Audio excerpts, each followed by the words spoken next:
এইরকম ঠান্ডা মানুষের লাগে এবারে অধিপত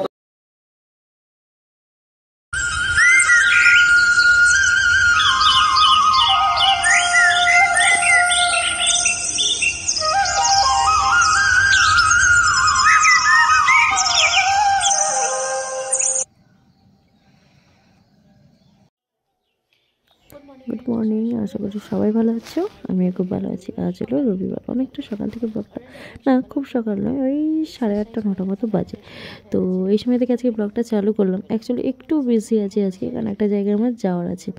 কাল মনে তোমাদের বলেছিলাম না, বর্ষাদের বাড়ি যাব, মানে আমার মাসির বাড়ি।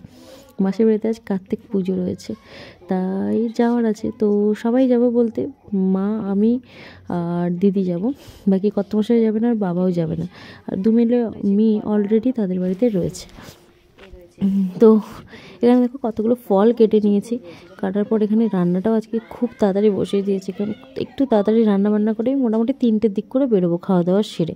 তো এই জন্য তাড়াতাড়ি রান্নাটাও বসিয়ে দিয়েছি। আর দিদি অ্যাকচুয়ালি সকালে সেরকম কিছু ব্রেকফাস্ট করে না, ফ্রুটটাই পছন্দ করে। এই জন্য দেখো ফল কিছু কেটে নিয়েছি আর কিছু হাতে করে চিকেন মধ্যে করে নিয়ে যাচ্ছি। তো চলো, ভাত আর ডালটা এদিকে হতে থাক, ততক্ষণে আমি ফলগুলো দিয়ে আসি দিদিকে। আর আমারও আজকে অ্যাকচুয়ালি শেক বানানোর সময় হয়নি, তো আমি ভাবছি 2-1টা ফ্রুট খেয়ে নেবো, আর কিছু করবো না নিজের জন্য।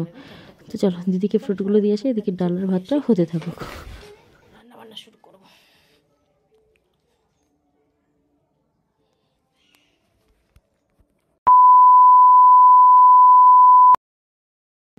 সকাল পর তোমাদের সাথে কথা বলতে পারিনি, রান্না বান্না ছিল। তোমাদের বলেইছিলাম একটা জায়গায় যাওয়ার আছে মাসি বাড়ি, তো এই জন্য রান্না বান্না করে তাড়াতাড়ি রেডি হতে হতে আর তোমাদের সাথে কথা বলা হয়নি। তো দেখো এই যে রেডি হয়ে গেছে। কী হয়েছে না, আজকে গন্ডগোল হয়ে গেছে। প্রথমে আমি একটা লাল রঙের শাড়ি পরেছিলাম, এই যে দেখো শাড়িটা রেখে দিয়েছি। প্রথমে না এই শাড়িটা পরেছিলাম, জানো তো। তো দিদি বলেছে যে শাড়ি পরবে না, আমি শুধু শাড়ি পরবো। বলে তুমি যেটা বলবো আমি সেটা করবো। তো আমি বলে শাড়ি পরেছি, দিদি দিদিরা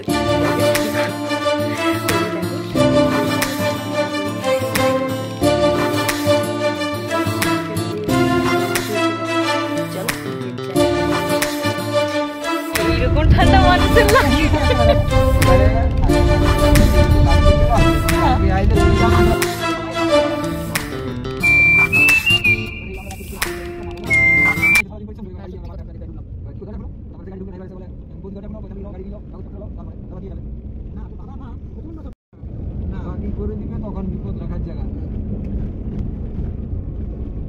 ভবতারিণী দিতে।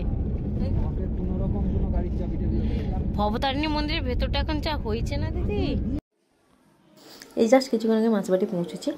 এই যে দেখো কার্তিক পুজোয় এসেছিলাম, এই যে কার্তিক ঠাকুরটা সত্যিই খুব সুন্দর। অলমোস্ট পুজোর জোগাড় হয়ে গেছে, ব্রাহ্মণেরই পুজো শুরু হবে।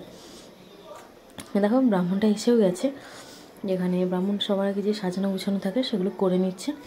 এখানে পুজো হবে, নিচে খাওয়া দাওয়ারও ব্যবস্থা আছে, 200-250 মতো লোকও খাবে। লুচি খাওয়ানো হবে। মেনুটা আমি দেখাতে পারিনি, কারণ এই কি একটু গল্প টল্প সবাই করতে করতে না সময় করে উঠতে পারিনি। তো মেনুতে ছিল লুচি, পনির দিয়ে ছোলা, আর ফুলকপি, চাটনি, মিষ্টি আর জলজিরা, এগুলো। তো